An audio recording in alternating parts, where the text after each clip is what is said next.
Hey all, I just bought this New Holland L555 Perkins 4-cylinder 4.108 engine, Motorola alternator.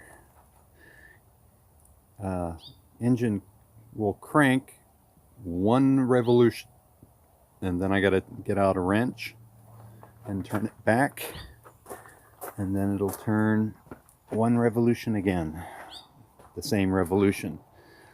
I can't turn it back past one revolution, can't turn it forward past one revolution. I was thinking it was hydro-locked, popped all the injectors. It is not that.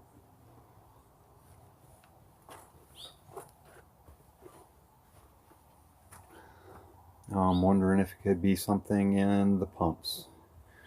Reason I got a little oil right here is I popped the plug off and tried cranking it to see if I'd get anything. Didn't get anything. What do I do next? Do I pull the pumps off? Do I pull one pump at a time off and see if it'll turn? Let me know.